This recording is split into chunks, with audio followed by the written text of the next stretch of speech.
bit of negative press. However, I think the intent and the funds that I work with all kind of have that good intent in mind. So I think it's a really great program, and the incentive to invest in these areas I think is really great.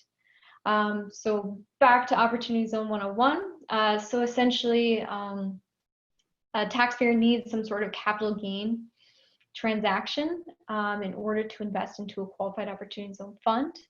That gain just can't come from any related parties, and that is held to a higher threshold than what the IRS typically defines as a related party. So they're going to look at a 80%, 20%, 80-20, I should say, split for related party.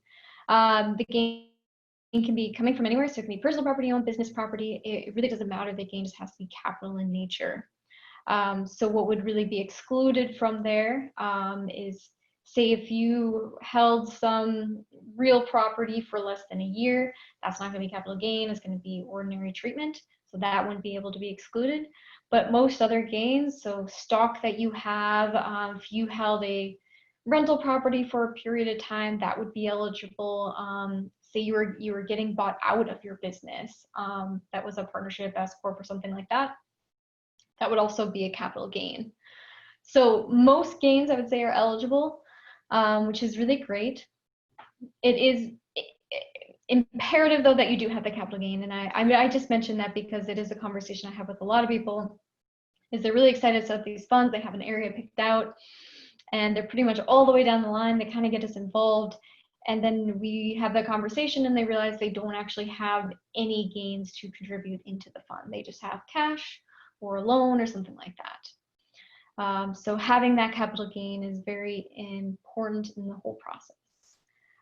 That's not to say that you could not create a fund and have other people be investing their capital gain dollars into it. I have a few funds that are like that. It's a lot of situations where a person, sets up maybe a rental property or something like that, and the developer knows a lot about that and has other people coming in. You just won't get any of the benefits of the program, but that doesn't mean in the overall scheme of looking at projects and 10 years plus down the ride and whether or not that's a good investment. Presumably, most QOF deals are projects people would be willing to do anyways. So once you have your capital gain, under the general rules, you have 180 days from the date of that transaction to invest into a qualified Opportunity Zone fund. The 180 days is a little fungible depending upon where the gain came from, so we'll go through that in a little more detail later on. But just high level, think 180 days at minimum is when someone should be contacting their CPA to figure out, hey, does this qualify? So into the 3 benefits. So if you have that capital gain, and you put it into the fund, you're eligible for 3 different benefits. The first one is going to be the deferral itself. So you're going to put this capital gain into a qualified Opportunity Zone fund, and you will not have to pay the taxes on that gain until the earlier of when you sell the qualified Opportunity Zone fund investment, or December 31st, 2026. So that's kind of like one piece of it that's really nice, so you can defer paying tax on it. The second piece is depending upon how long you hold the qualified Opportunity Zone fund, you're going to get a step up in basis on the original gain. So if you hold it for a period of 7 years, which now is impossible by 2026, you would get a 5% step up. And if you hold it a full of 5 years, which is still possible before 2026, you get a 10% step up in basis. So what that essentially means is that if you put $100,000 into a qualified Opportunity Zone fund, because that's your capital gain, if you held the fund for 5 years before December 31st, 2026, that means you're only going to pay tax on $90,000 of it. If you were able to make your investment by 12/31/2019, that means, and you held it the whole period of time to 2026, you'd get a 15% reduction, so you'd only be paying tax on $85,000 instead. So pretty good benefit there. But really the heart of this and the real motivation for people to actually do qualified Opportunity Zone funds is the last benefit, which is the exclusion. So if you hold your qualified Opportunity Zone investment for a period of 10 years, you can elect to boost that basis up to fair market value, and then therefore recognize no gain or loss. And that's really the big incentive of doing these. The IRS and Treasury have really made a lot of things to make this easier that we'll kind of go through later. But the important thing that I do want to note is this is looking at your investment into the Qualified Opportunity Zone Fund, not how long a fund held an underlying property. That's usually where I get a little bit of disconnect with people I work with. It's really not looking at how long you held a property. You could presumably exchange properties throughout your Qualified Opportunity Zone Fund time period.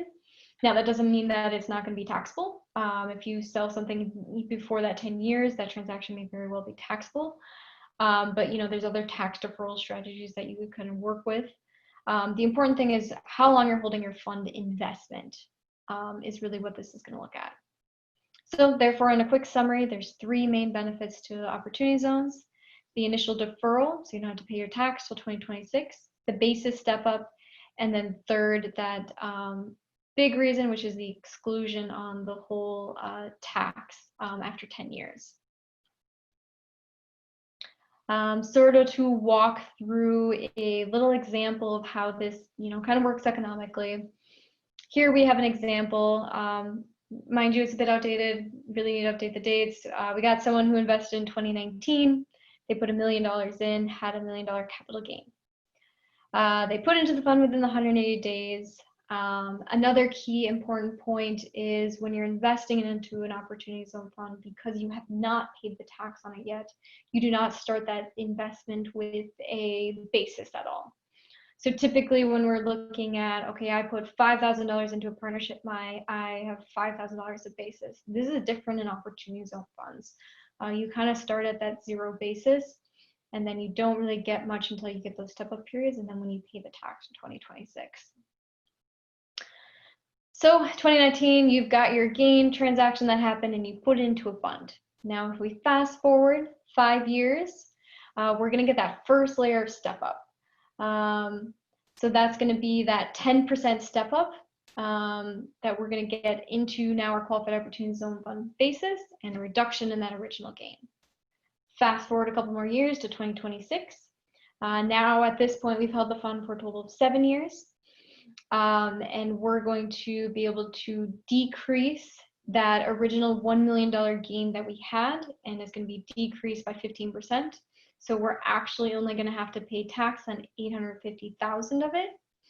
And then our basis also will reflect the same in the fund. So now you went from maybe having to pay tax on $1 million back in 2019 and for your tax year 2026, so probably actually in 2027, you're only going to pay capital gains tax on $850,000 of that. So that's a good first few years here. And then we fast forward until we get to 10 years. Your original $1 million investment is now worth $3 million, so we've got a $2 million appreciation. You elect to treat that basis up to the fair market value and thus have 0 gain or loss. So in this example, we can see that we went from initially paying tax on $1 million, dropping that down to $850,000 as our first benefit. And then our second huge one is we went from $1 million investment to a total fair market value of $3 million, essentially eliminating $2 million of capital gain there. So it's huge. It has the potential to continue to grow. Even with COVID and everything now, I see a lot of people still moving forward with all their opportunity zone deals. Certainly there was a period of time when we couldn't do anything, particularly in, here in Minnesota, where, people were on hold. But all their projects were kind of in the go, and I would say a lot of the ones that I was working on that maybe were kind of put on the shelf between March and June are now kind of all back in the works, retweaking the operating agreements and getting these things going, and really getting in a period where they're looking for investors and projects as well to start in these various opportunity zones. So that's kind of an overview more from the investor side of, hey, economically, how does this work and how do I get the benefits? Now on this flip side, this is really going to be more of, okay, well, I'm the one creating the opportunity zone fund. how do I actually go about doing it? So a qualified opportunity zone fund essentially needs to hold 90% of its assets as qualified opportunity zone business property. And that is really defined as three different things. The fund can hold qualified opportunity zone partnership interest, qualified opportunity zone stock, or it can hold qualified opportunity zone business property itself. So an example of that would be if the fund holds a building by itself. I definitely don't recommend that structure. There's ones that are set up like that, but it has a few nuances that it's not really something that I explore with a lot of clients. But essentially, if we look at these kind of investments, so you either need to invest in another partnership, a C Corp, or own property directly.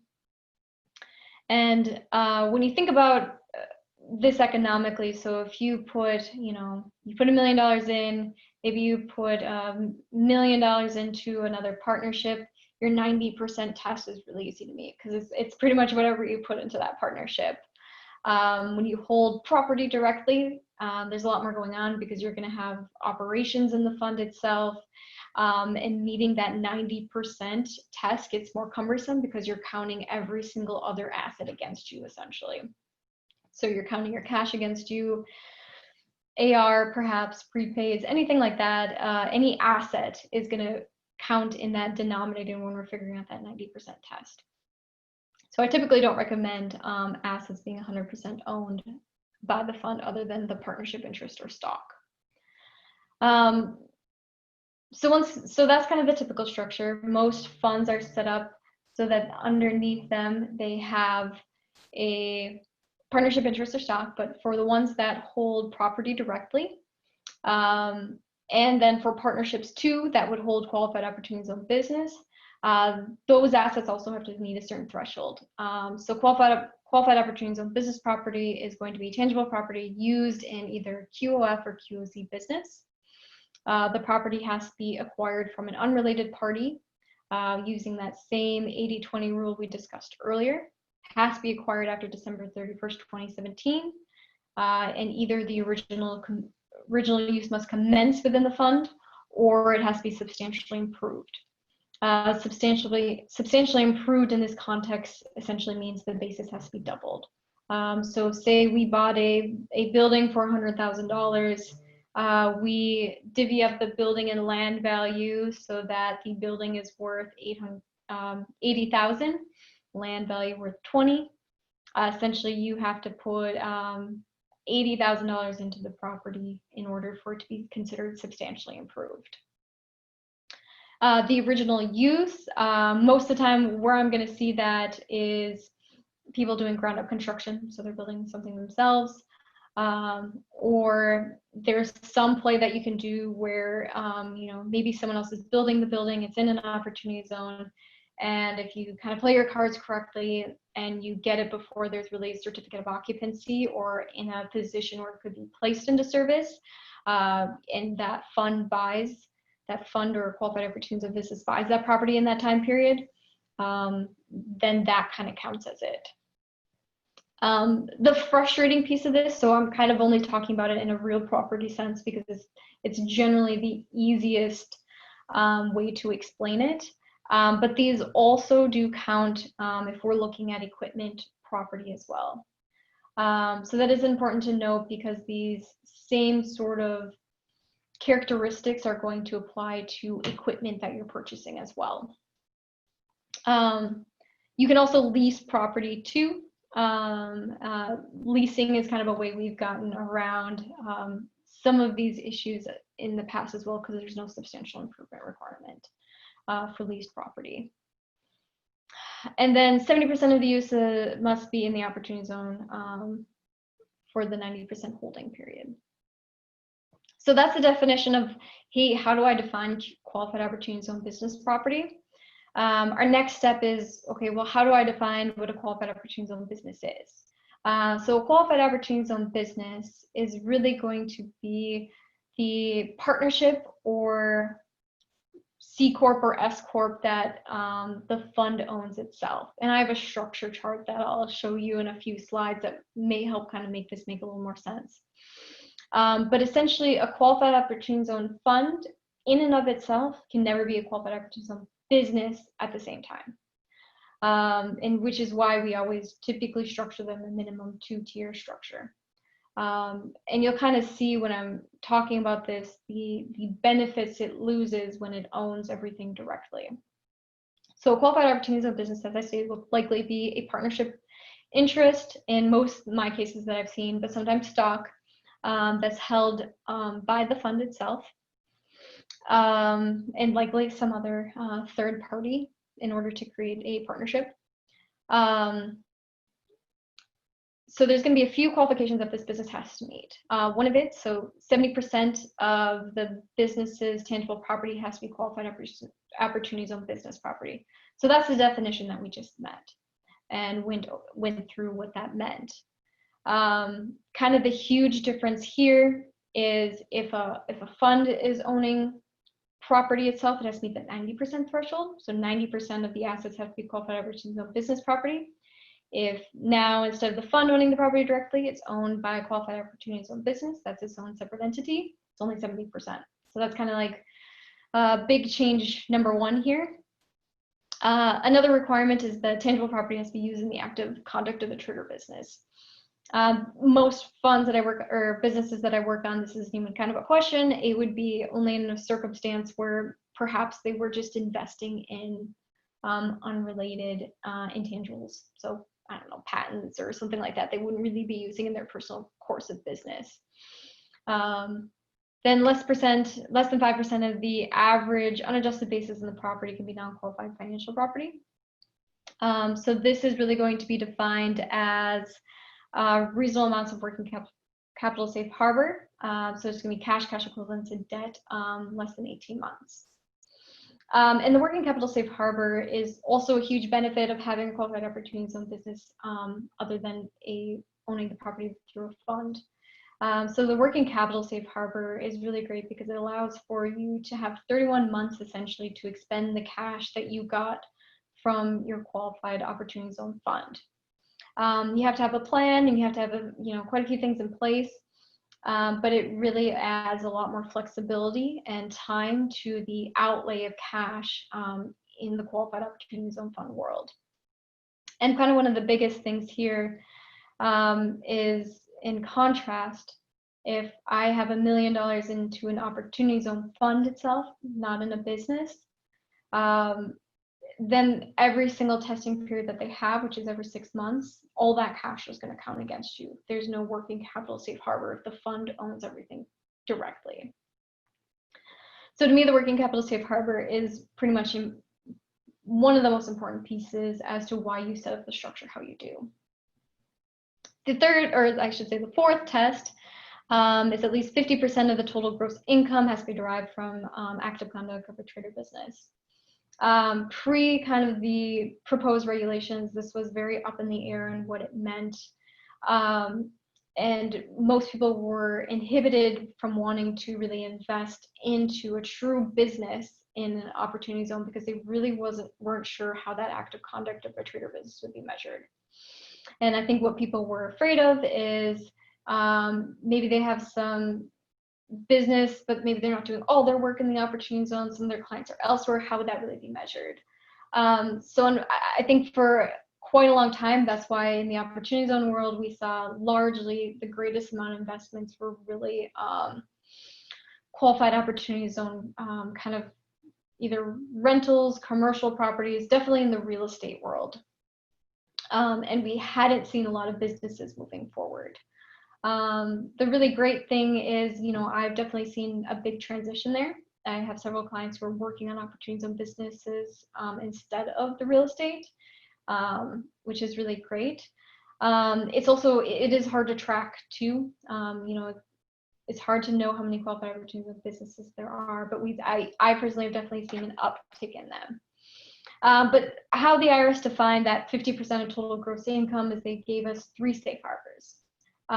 One is based on 50% of the services performed are in that qualified opportunity zone based on services.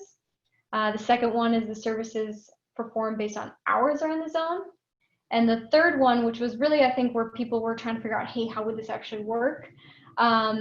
is essentially looking at it from the perspective of the tangible property is kept in that zone, and the management kind of operations are kept in that zone too. So in the final regulations, they gave an example here of like a landscaping company. Certainly they could not control, or it probably would be a pretty bad business model if they only had clients who were in an opportunity zone and those were the only ones they would service. That would be severely limiting for a business. So what this allows for is essentially that business to kind of have operations in the opportunity zone, create their own fund, as long as they're kind of meeting these designations, which is having that management operations there and storing the tangible property in the area. Additionally, aside from these three safe harbors, a business could also meet a facts and circumstances type situation too. So say you don't meet any of these, but you know everything you're doing is within the intent of the law and everything seems great. There's a very large chance that the IRS would qualify that activity as that. It's just definitely have to meet with the CPA and lawyer to work through those facts and circumstances to make sure there's no kind of qualifications that would not make it work. Lastly, for the qualified opportunity zone businesses, they don't allow for sin businesses, so massage parlors, golf courses, liquor stores, casinos. In the final regulations, they did kind of explain this a little more and how that would work with maybe more of a mixed-use property, or say a grocery store that has liquor, that sort of thing, but not too much different than what we would expect. So here is the kind of flow chart I had mentioned. So this is typically the structure that we see for most opportunity zone funds. You can see up here that we've got a qualified opportunity zone fund as a partnership. Right below it, we have the qualified opportunity zone business, which is another partnership. And then in this situation, we're talking about, you know, a rental property, real estate investment they're doing that they own 100% in another LLC. And then they have another partner kind of coming in to make this a business, or I'm sorry, a partnership. And then you have a couple investors coming in at the QOF. So this is how I would say probably 95% of the funds I've worked on are set up like. I've probably touched or worked on around 50 to 60 of these, and they all kind of emulate this structure quite a bit. And that's primarily because of the testing requirement variance between if the assets are held at the QF level versus the QOZB level. So this is kind of the generic structure I see. As long, you know, a big question that I get a lot of the time is, hey, I've got an extra $1 million in my QOZB. Can I go invest it into some other partnership or some other non-related QOF type thing? And my answer there is most likely not. You know, they do look at the assets held within the QOZB, and it has to meet that less than 5% threshold for non-financial kind of assets. So you do have to pay attention to that. You have to be working within the intent of law. It's a really great program. So you just have to be cautious that everything is kind of working up to par. You just pretty much don't want to commingle non-OZ stuff with OZ stuff. And if you are, then it's really imperative that you're working with someone who can kind of explain those complexities, ensure that each testing period that you have, that those tests are going to be met. So high level, this is the structure we see. You know, I've certainly had a few as well that maybe were just the fund and then the property below, so skipping this. But as I mentioned before, now instead of them having that 70% asset standard for tangible business property, they're going to have 90%. And they're going to have to make sure they have enough cash gone. So if we're dividing out their total assets divided by the qualified opportunity zone business property, that they're meeting the 90% test each 6-month testing period. Okay, so now we'll kind of get into a few of the more specific kind of changes that were a result of the final regulations. Kind of one of them is, you know, right when the Opportunity Zone program started, a lot of people asked, like, hey, can I just put like $3 million into this gigantic parcel of land and put like a banana stand on it or a corn shop on it and operate it like 6 months out of the year and have it be like ridiculous tiny shack? And at the time, there was absolutely nothing in the regulations that said, no, you couldn't. But obviously that seemed against the intent of what the regulations were really for. So the IRS and Treasury added a bunch of rules to determine how to treat unimproved land and whether or not it meets those testing requirements. Because at the same time, they didn't want to certainly negate investment into farming or agricultural type businesses either. So it was important for them to kind of come up with a few rules on how to actually treat this unimproved land. So granted, there's no bright line test, which is very typical for kind of IRS standards, but they do kind of give examples of, irrigation systems added for farming and various other kind of necessity improvements to the land in order to get it up to use. So largely, unimproved land is really still kind of a facts and circumstances type deal. However, I will say that most of the time, it's pretty obvious whether or not you're kind of working with the intent of the regulations or not. So it's usually a pretty quick thing that someone can kind of tell you if you're going to meet the requirements for. Another kind of big change that they did was in regards to vacant property. So previously they had a period of time where if the property was vacant beforehand, you could kind of queue original use property. So they kind of needed to verify what that meant in the final regulations, and they came up with a special 1-year vacancy if it was vacant prior to the date of the publication of the OZ designations. So that I think opened a door to quite a few different properties. And the real difference there is if you're able to meet the definition of a vacant property, that means it's original use. So now instead of having to double down the basis in that building that you're getting, you can kind of just buy it, make improvements, but you're not required to meet that doubled threshold necessarily. On top of that, if you don't meet that special 1-year vacancy period, then it's pretty much they look to if it was vacant for a period of 3 years consecutively. They also actually finally defined what vacant meant. So essentially they said if it was significantly unused for about 80% of the building based on square footage is what they're really going to look to. They also got more involved into what it would mean to invest into a brownfield property. So this is going to be any previously developed land that is not currently in use because it's potentially contaminated.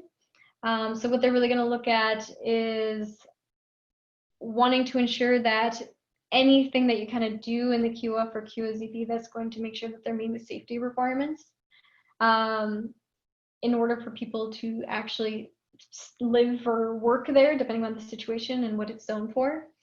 But essentially, those will be treated as original use. So same sort of thing as I said with the vacant property. Original use is great because you don't have to worry about substantially improving it.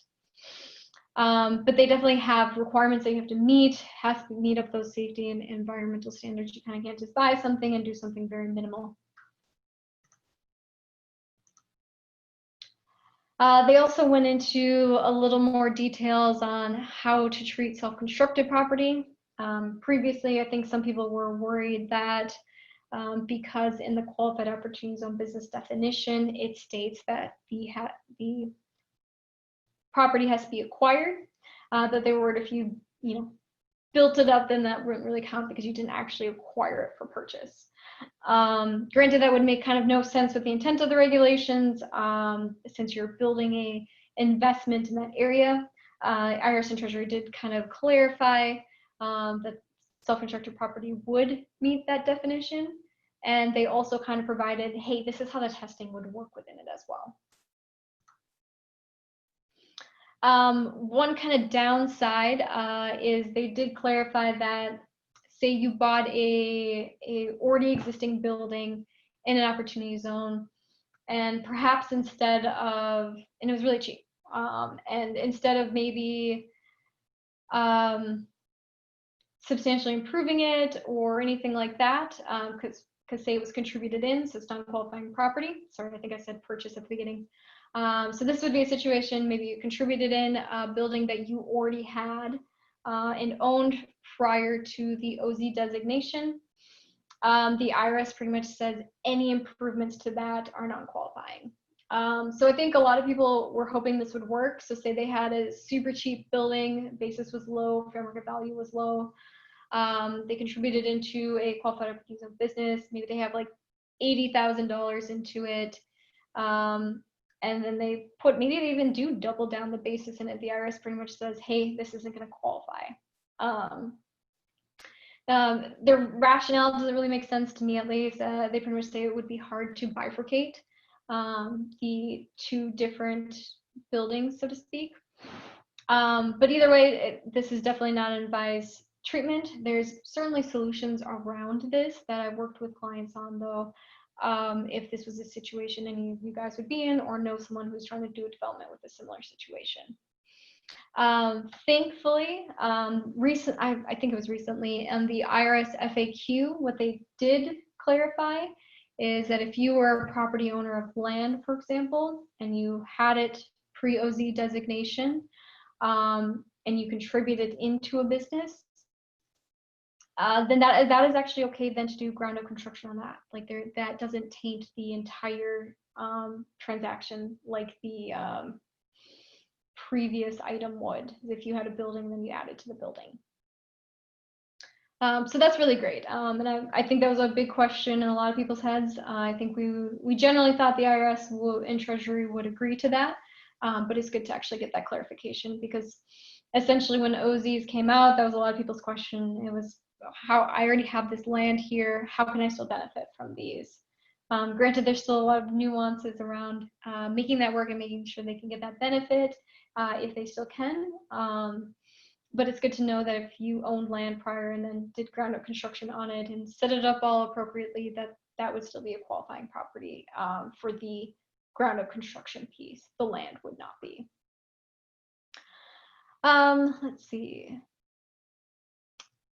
Another piece of the final regulations is they kind of clarified the substantial improvement test. So essentially the rules that they have are really not beneficial.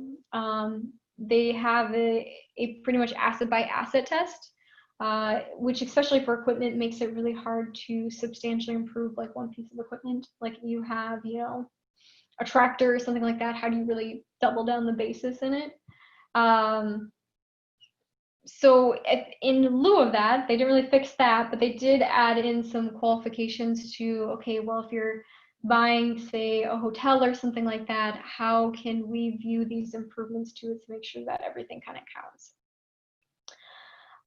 So they laid out new rules for that substantial improvement test. And, the big example that they gave was essentially a hotel. And what they pretty much said is that if we're looking at the personal property and all the beds and everything that goes into a hotel, you could essentially qualify those new assets that aren't really related to the development of the building itself, but still kind of roll that all into the substantial improvement test. So that makes it a lot easier for a lot of buildings to meet that substantial improvement test. They were silent on the ramifications in anywhere to equipment or something like that. So most clients that I work on that are maybe buying an existing building, a lot of our discussion is around how they can then meet those asset tests if they're already buying a bulk of equipment. Right. Another huge kind of question that we used to get a lot was whether or not if you had debt finance distributions from a QOF, if that would cause an inclusion event.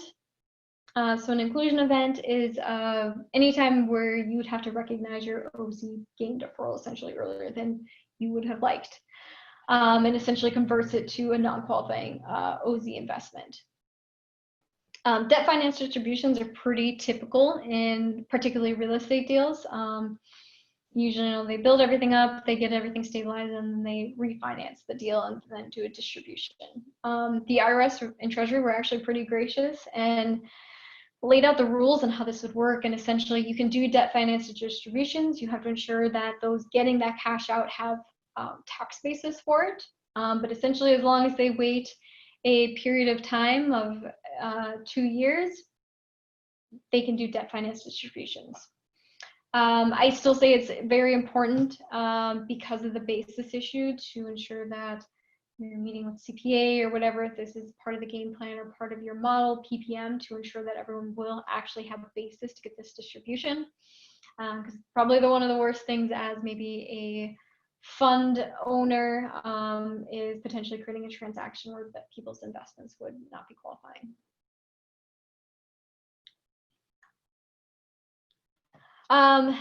Next, so triple net leases. So as we mentioned kind of at the beginning, for qualified opportunities on business, one of the requirements is it has to be an active trader business.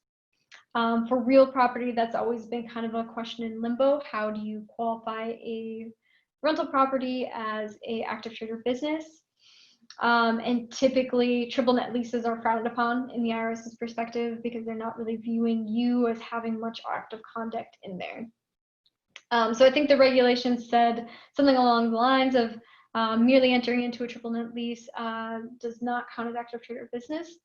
So a lot of what we have to do now is based on some examples in the final regulations and just other support that we have out there for similar situations for triple net leases in an IRS context, is ensuring that their leases are built in a way to ensure that they're meeting that active trader business standard. So it requires, it's certainly possible, it definitely requires an extra layer of attention than I think a normal kind of deal does. Also, they clarified you can lease property within a qualified opportunity zone. They kind of go through different ways to actually measure how that lease is measured, how it counts for qualified opportunity zone business tests, and when it actually does.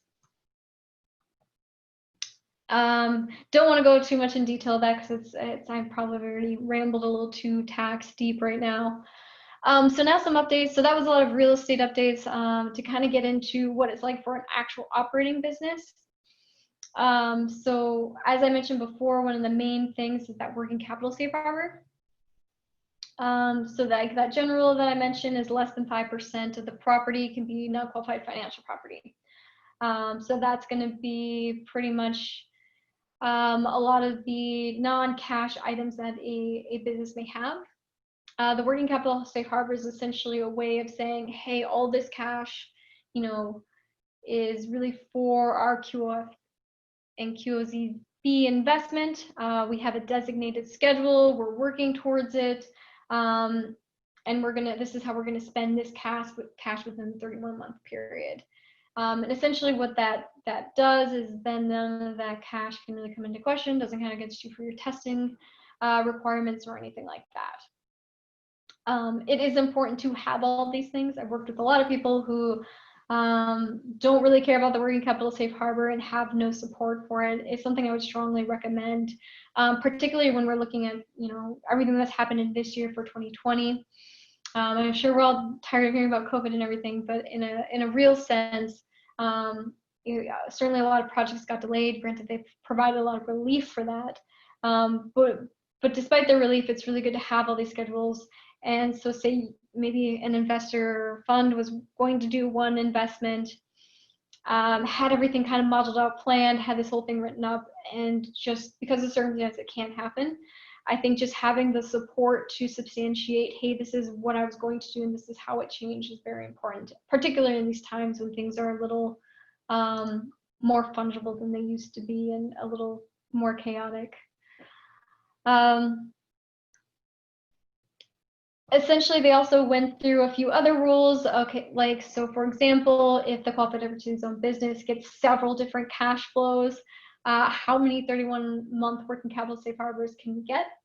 So essentially, how long can we have to spend this money? So that would be, if you got two, $5 million investments into your QOZB at 2 different times. Essentially what they said is you can have multiple safe harbor periods, but your total can't exceed 62 months. So that's still a fair amount of time to figure out how to spend all that cash and kind of work through that whole thing. the time period does start from the initial cash contribution. So most people that I work with, because there's a few rules with this, we just kind of have them go over, hey, this is how, you know, round 1 of funding would work. This is how round funding 2 would work. These are just the basic things that you have to know.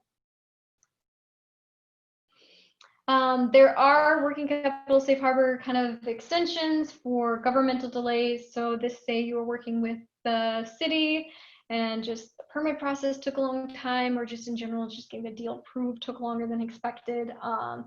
You know, the 31 months can be told kind of for that time period. There's also some rules and kind of confusion around whether or not working capital safe harbor accounts for the QOZB testing. We'll kind of go through a clarification that they have for that a little later on as well. Additionally, a huge concern when most of these funds were kind of setting up was, hey, you know, December 20th, someone gives me $2 million, like, and I have a testing period December 31st. Am I going to fail my test because I didn't actually, you know, invest that cash before year end? Thankfully, they were kind of considered in, I think, the second set of proposed regulations, and added kind of a grace period. So essentially, a fund has 6 months from when they get that cash to kind of push it down into either, you know, qualified opportunity zone business property the fund owns directly, or a partnership C Corp kind of interest, or S Corp. So that's hugely beneficial. I think we saw that a lot for funds that were trying to take advantage in 2019 of that total 15% step up. We had a lot of December funds coming into play, and essentially they were able to have more time to figure out. They knew they had a couple deals coming up. They're all in opportunity zones, but maybe they weren't able to close on them in time, or weren't 100% sure which ones to move forward on. They allow for the flexibility for you to essentially not count that cash for that 6 month period, to not, so you're ensuring to meet all your testing requirements still. They also do allow for a cure period. So say your qualified opportunity zone business fails to meet the designation of being a qualified opportunity zone business, they do allow for kind of 1 failed period per qualified opportunity zone business.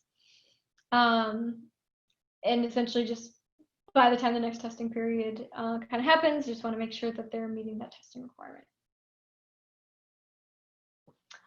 The 30-month substantial improvement period. So I've kind of mentioned this substantial improvement period. So that's the double downing the basis on the building as my example. Essentially, they have 30 months to do that. It's based on whatever date you pick for that when you want that 30 months to start. But it's not going to be considered qualified opportunity zone business property until that date starts.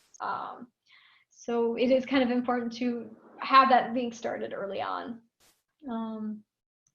But essentially, you know, this has similar tolls to it based on certain governmental delays as well. All right, so next set of slides is kind of investing in a qualified opportunity zone fund.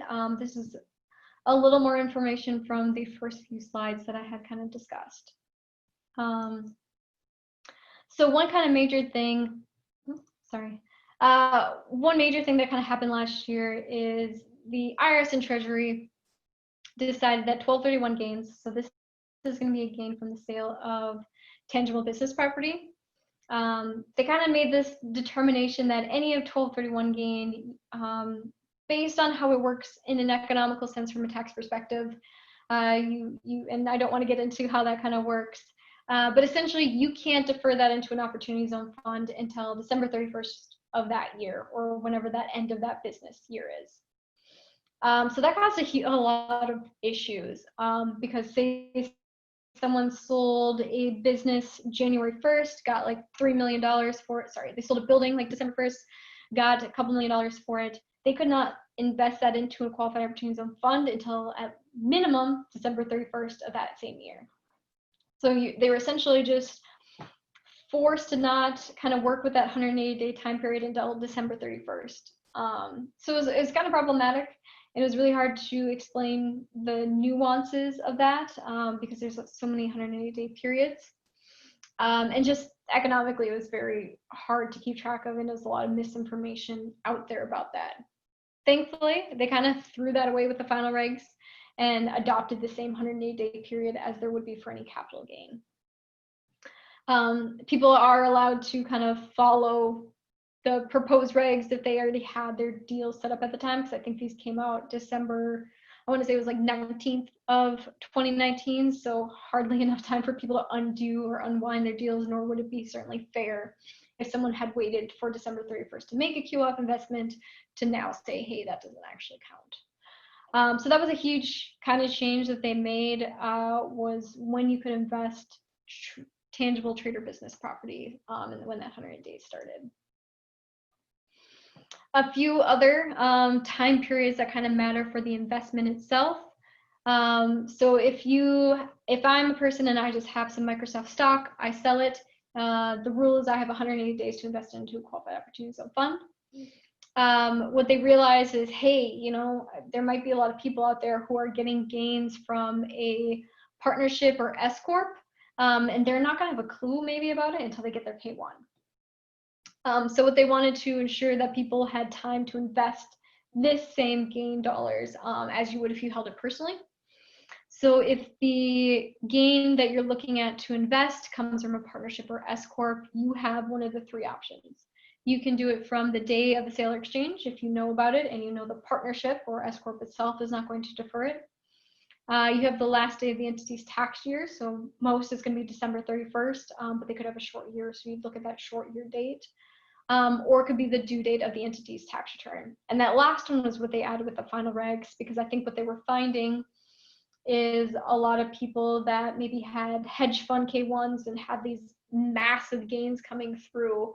They're already well over their 180-day time period before they even knew they had this gain coming on their K1. So they kind of added that last portion to allow these kind of folks an additional time period to invest. Another huge question I used to get is, hey, I have this installment sale from 1997. The balloon payment's finally coming up. Am I able to actually defer this gain or not, because it was pre-OZ regulations? And the regs at the time, before the final regulations came out, actually had two contradictory language to how this would work.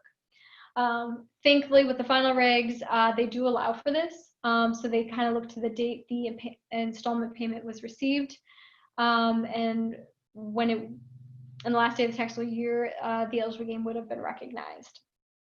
So that's hugely beneficial. I have a lot of clients who are actually kind of tweaking their investments because now they're able to use these installment sales that they had going, so they were able to accelerate the payments in that they were previously deferring because they had a good deal coming up.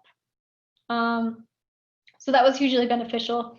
But I think as you can kind of hear me rambling about all these different 100-day periods, it's really hard to know when a person's 100-day period starts. So whether or not, you guys on this call are the investors themselves looking to do a deal, or you're trying to do the deal and you're working with a lot of people on it, it's just very important that they kind of meet with their CPA, tax accountant, or anyone to make sure that they're going to be investing in the time period that they have.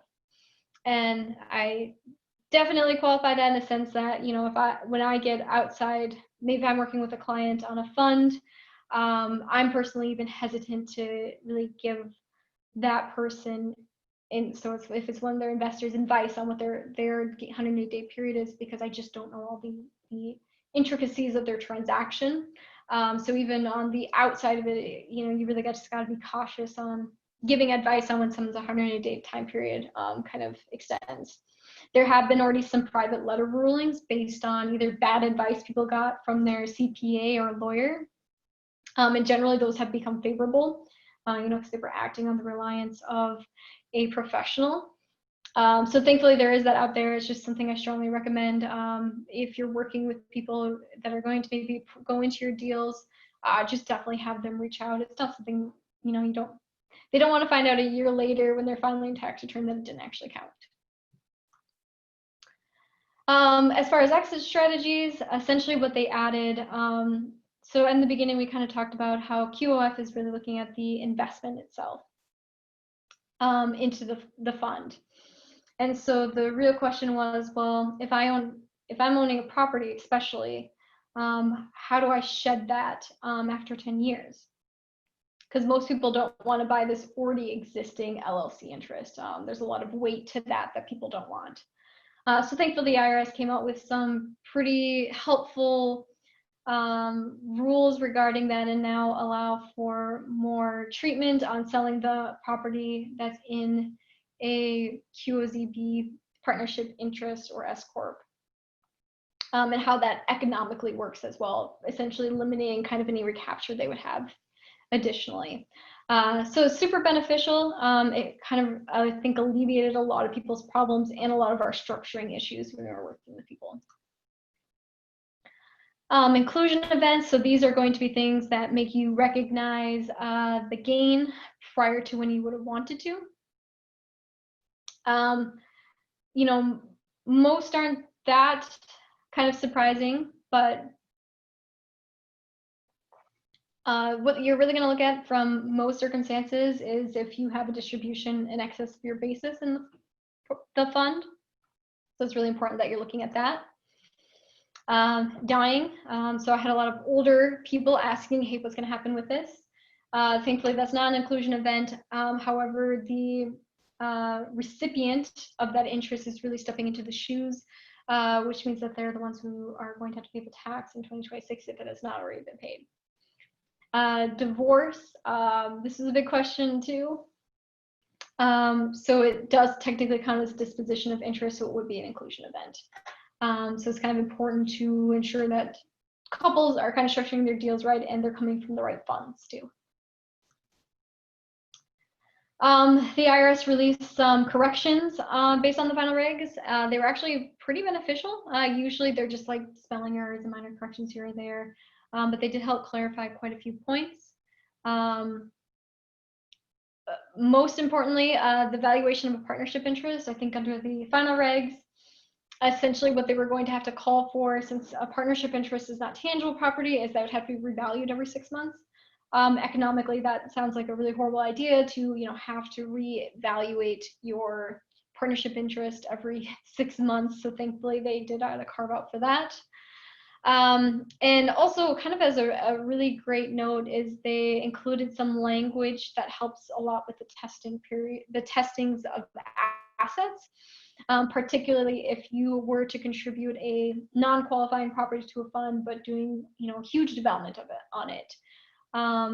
Based on just the final regs themselves, it kind of read that, hey, maybe this probably doesn't qualify because that bad asset is going to count against you during the testing periods.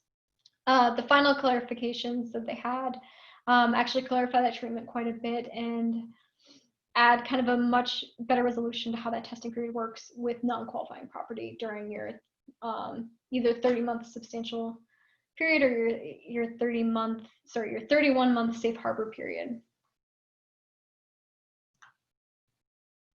And so kind of just super recent news. Let me share this. Is because of COVID, essentially they had to provide quite a bit of relief for people. So essentially, depending upon if you had a gain 180-day period that was going to expire between April 1st and the end of the year, it's automatically just extended to December 31st of 2020.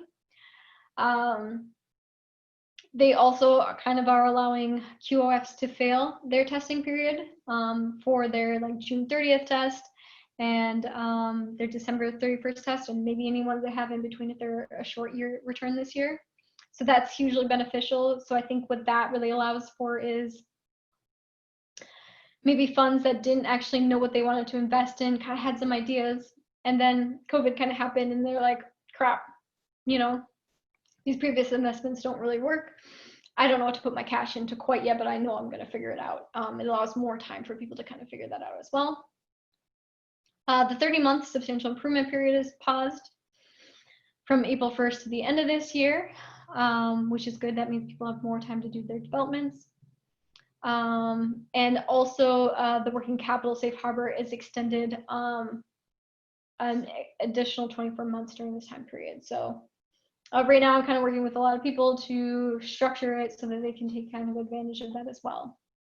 They also added kind of a less applicable thing for people who sold maybe their underlying investment in QF already. So super kind of early people to this deal, and they already sold the underlying investments. They're kind of allowing an extension for them to invest that proceeds.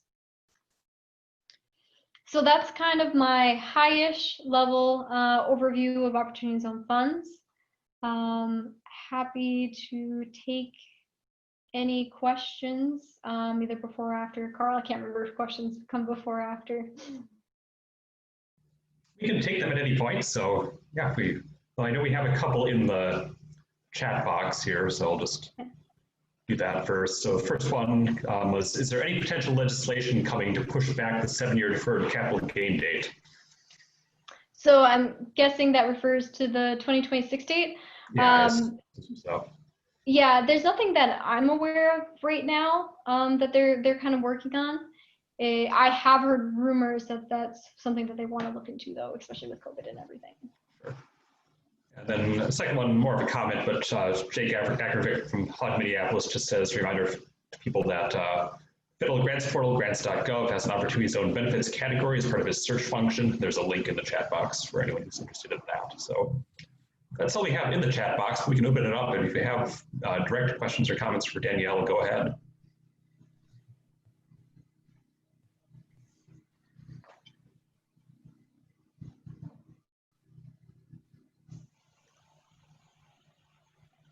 Quiet group.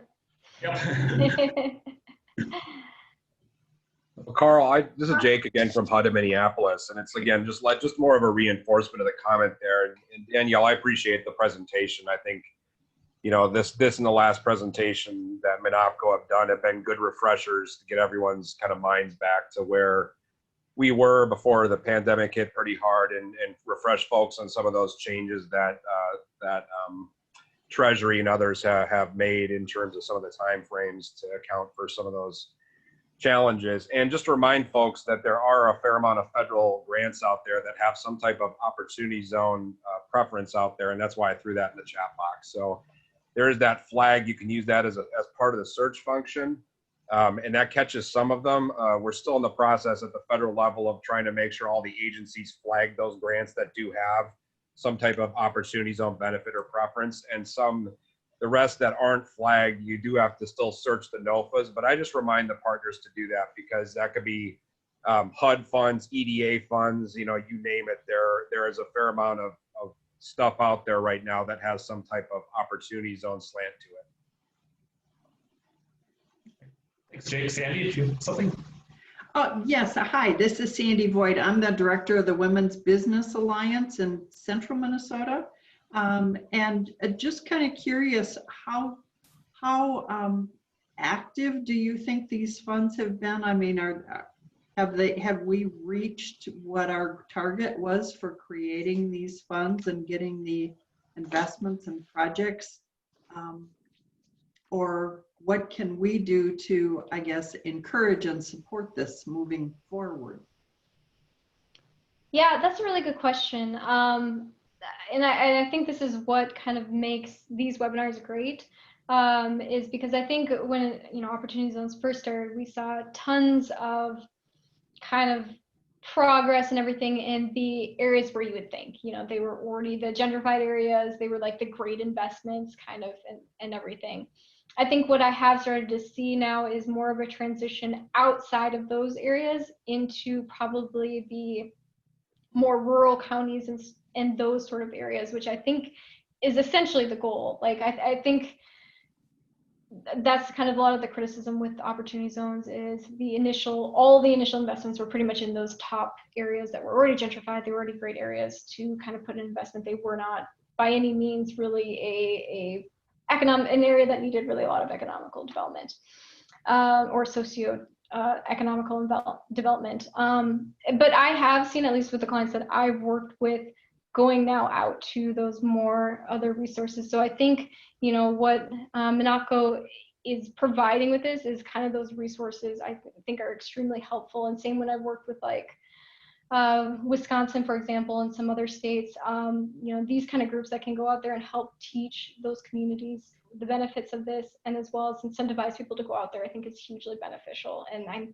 hoping post-COVID, because I know especially, I think with some clients that I have that are working with different counties that maybe, you know, are Minneapolis or St. Paul, they've really struggled with timing, you know, getting their deals kind of done in a time that would allow them to meet the 30-month substantial improvement period.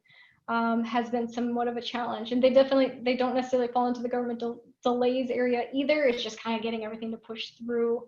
I know, like in Colorado, I think they have like a acceleration program for OZ developments where they actually everything that's an OZ development gets streamlined to the front of the line, and all those kind of deals go through first in their county process. So I think to answer your question is I think we're getting there. I think COVID has put a wrinkle in it. But I think what at least I'm seeing is people moving out of the typical investments, the already grade A investments that I think happened in the first year and a half, and are moving now into the areas that actually really need what the opportunity zone was meant to do. Yeah, and in the chat box, Jake's just shared a couple of recent reports that I think give some more information on that. I think we started to see that, you know, I think one of the questions we had with opportunity zones at the start was, you know, how are we going to be able to track any of this? Do we really know where these impacts are happening? And, you know, it was a little blurry for a little while, but now I think we're at the point now where we're starting to see some real actual numbers behind some of this stuff. Yeah, it would be really, I wish there was more of a mechanism, especially from like a tax return perspective, if they were able to link like the NIC code to the Opportunity Zone Fund to see what actually type of businesses there are out there. Because I think we hear a lot about the real estate deals because they have to go through that county sort of process. So it would be cool if they were able to actually kind of link that up and provide a report based on that, because they have the data for it, certainly, with all the tax returns.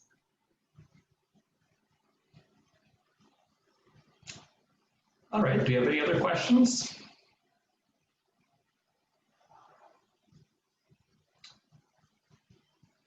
All right, well, seeing none, I will just quickly put up one final slide here, just to note that our webinar series is ongoing. We'll have 2 more this year, so October 15th and December 15th, in the same 1:30 time slot. We're still finalizing details on those speakers, but plan to have them in the next few weeks, trying to get some information on some of the other resources that are out there, and give some overviews on how they can plug into Opportunity Zone projects and help build the capital stack there. And then we're also, again, looking to focus on community impact and making sure that we're having a strong alignment between community needs and projects. So we're looking to have another speaker in that area too. So look for more information there in the near future.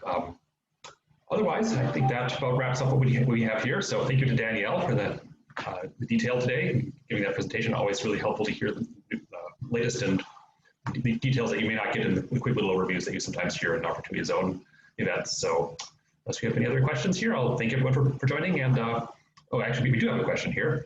At what size investment for a small business does this start to make sense?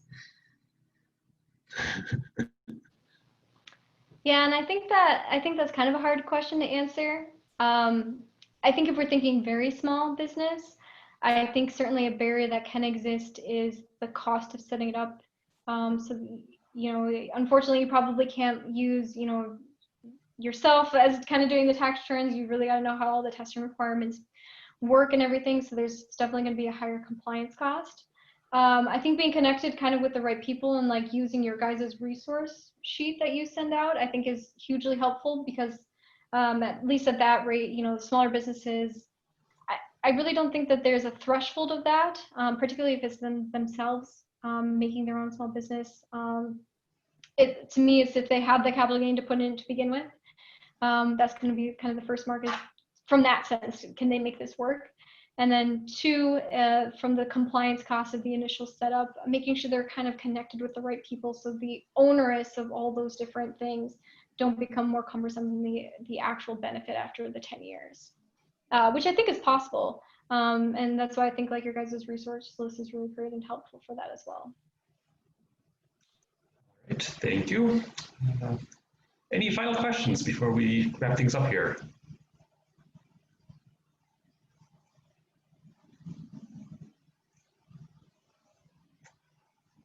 All right, seeing none, I'll say thanks to everyone for participating today, and we'll be in touch with more information on Minocqua events. Thanks.